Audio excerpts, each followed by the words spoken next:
So maybe we could move into our main topic for today.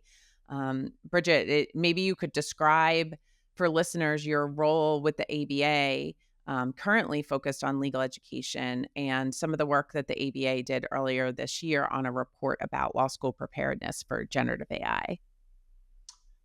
Yeah, so I am the immediate past chair of the ABA section on legal education and admission to the bar, which is the accreditor for law schools. So I spend a lot of time on questions of accreditation. What does a law school need to be offering to be formally accredited? But this report that we're going to talk about was the result of another role that I have with the ABA right now. I'm on the task force on AI and law, and there's a couple of subcommittees that I sit on, and one of them is on legal education. It's a very small subcommittee. Three of us are on it. Cynthia Swick, who is a lawyer who actually practices ADR, so I know Cynthia separately, and Andy Perlman, who is our friend and the dean of Suffolk Law School and a very innovative leader of a law school. And we decided that one of the things that our subcommittee could offer was just to try and figure out a state of the state of where law schools are in thinking about how to approach the fact that generative AI is changing the practice of law, the business of law, and sort of to see who's doing what about it yet. So we sent out a survey, as one does, to the almost 200, or maybe it is 200, law schools that are accredited across the country, asking a number of questions about how they are thinking about AI in their institutions, teaching, if at all, AI, and in what kinds of classes and what kinds of experiences, or otherwise sort of exposing students to this new technology that is poised to have such an important impact on the profession. So at the very top, I should say that only 29 schools completed the survey and responded to it, and obviously that is a very small number, and it means that there is obviously no way to take the survey results as really representative of what's happening, because who knows what's happening in the rest of them.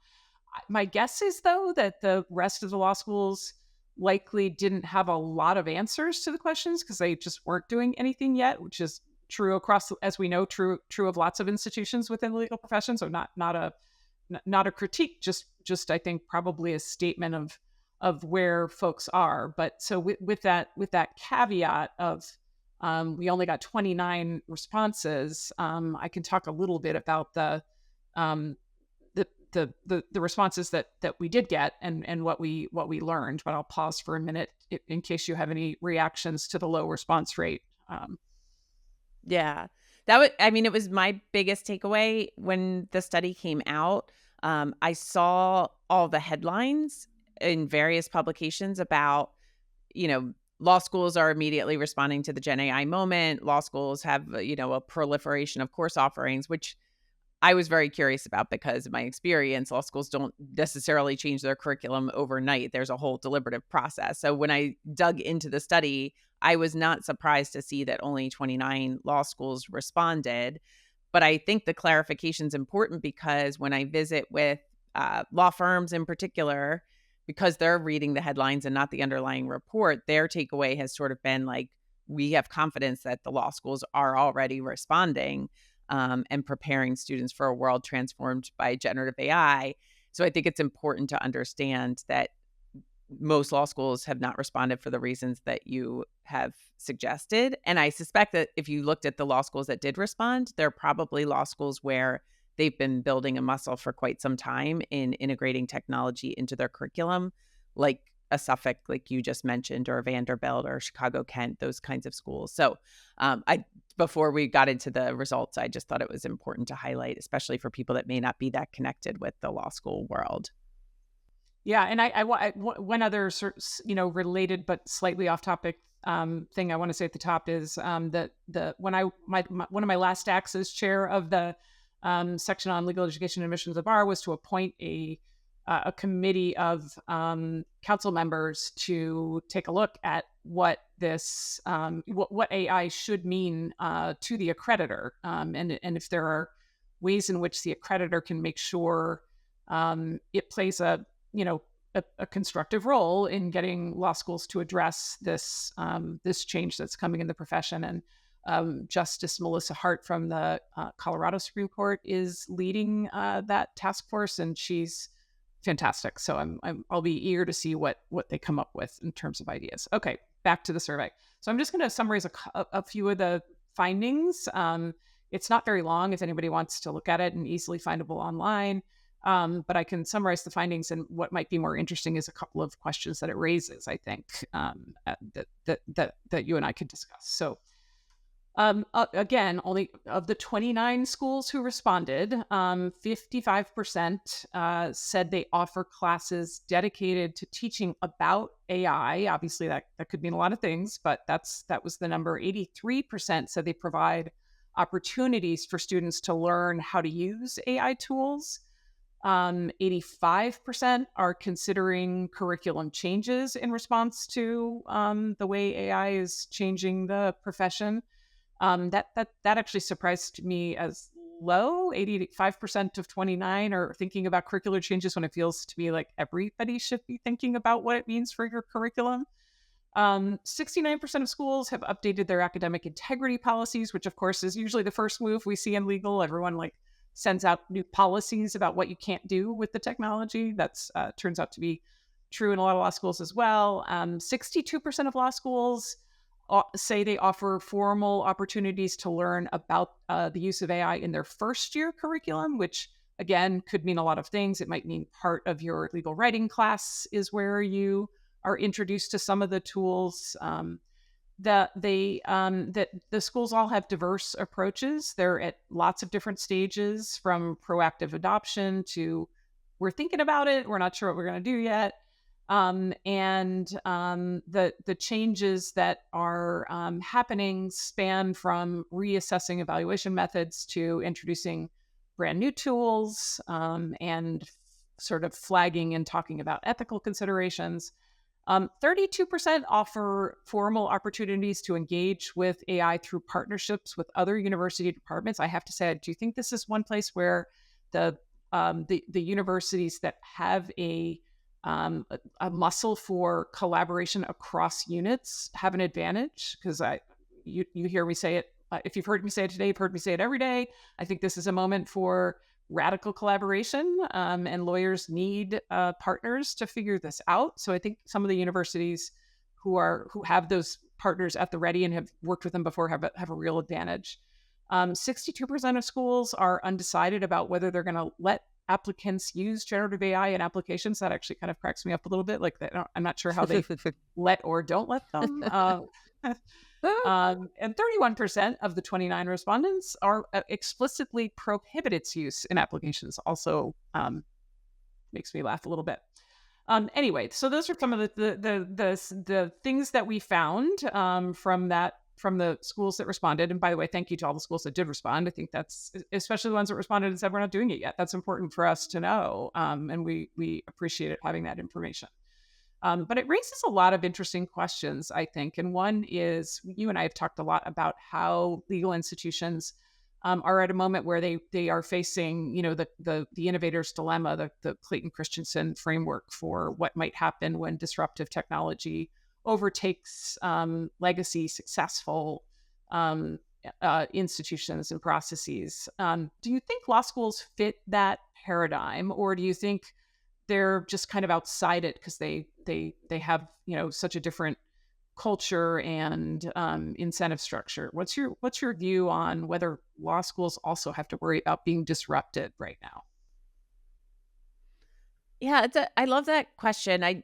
I do think that the framework of innovator's dilemma, in the sense that, when dominant institutions or the leading incumbents emerged, they were innovative in their DNA at the beginning. And my understanding from early legal education structures that gave way to modern law schools, it was an innovative approach. There were lots of really, really harmful parts of it that were designed around excluding people from the profession and requiring things that more regional schools couldn't provide, and in response to the American Association of Law Schools and the ABA at the time. But setting those aside for a minute, as important as they are, the idea really was to create space where students could focus on learning how to think like lawyers, learning critical thought processes and theory around the law.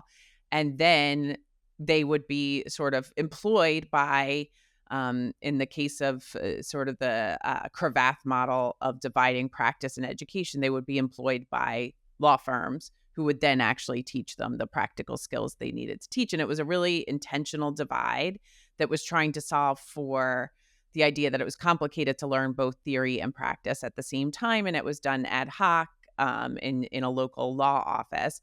So the initial structure was really innovative and worked really well given the stakeholders that wanted to produce the results that they produced. But over time, the core structure, because of the focus on theory and the critical thought being central to the educational process, the core incentive and the core focus really was on the production of legal scholarship through the tenured faculty at a law school. And so the tenured faculty would research, produce scholarship that would drive the profession forward. And there would be these dedicated, really high level professionals to be able to think about the law itself. And also, this sort of coincided with the proliferation of regulations and laws in the early 20th century that really required having strong research capacity to understand and guide the profession. But today, a lot of that core structure continues to exist. And we've seen lots of really great changes in legal education, which is why I think it's a little different from an innovator's dilemma situation where there's been no change at all. We've had the rise of clinical programs. We've had the rise of legal writing as a core part of training new law students to prepare for entering practice. So it's not as though it's pure theory all the time in law school. And I think it's a little bit different because the market forces that impact law schools are different from market forces that would impact, a for-profit company, for example, or even a law firm, as we're seeing law firms start to feel the impact of market forces. But one of the outcomes of this divide is that most of the thought around what law students need for their first employment opportunities out of law school takes place in the career strategy office or the professional development center of a law school. Not as much of that conversation explicitly tied to employment outcomes happens in the tenured faculty arena, although those are the stakeholders who make the decisions about what goes into the core curriculum. So I think that piece, that divide, is something that really holds law schools back in some ways from really being responsive to the changing demands of practice. And I'll cite my friend and colleague, Alice Armitage, who recently stepped down from her long-term role at UC San Francisco.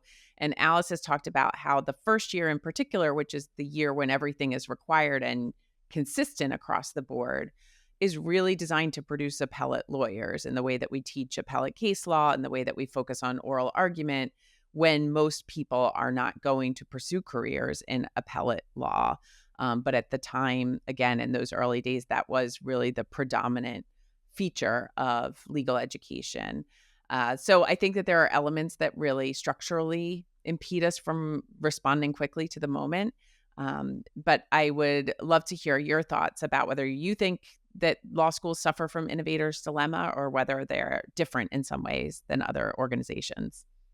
Well, I think I agree with everything you've said. I do think that they're different in some important ways and then not different in some ways that make this an opportunity for some disruption in the, legal education market, which is separate from, I think, the rest of the legal market. But it still is a market, right?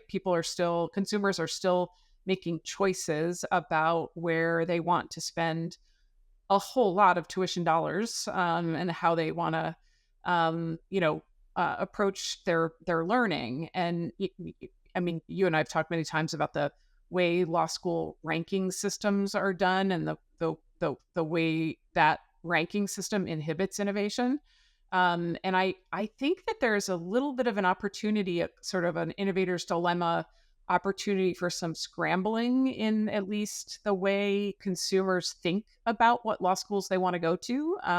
At least it feels possible to me that if you're thinking about spending a whole lot of money on 3 years of education for a profession that's changing very quickly right now, you're probably going to want to pay attention to something other than what US News and World Report says about where that law school falls on these rankings that used metrics that were relevant, 20 or 30 years ago, but are going to be a lot less relevant 3 years from now and 5 years from now and 10 years from now. And you probably are going to want to figure out where are the places where I can go learn about the ways in which this technology is going to change the profession. Because I want to be the kind of lawyer who graduates from law school and is ready to, have an impact and also get a job. So I think there is, and maybe it's sort of like a mini innovator's dilemma within a very bespoke marketplace, but I do think there are opportunities for the Suffolk law schools of the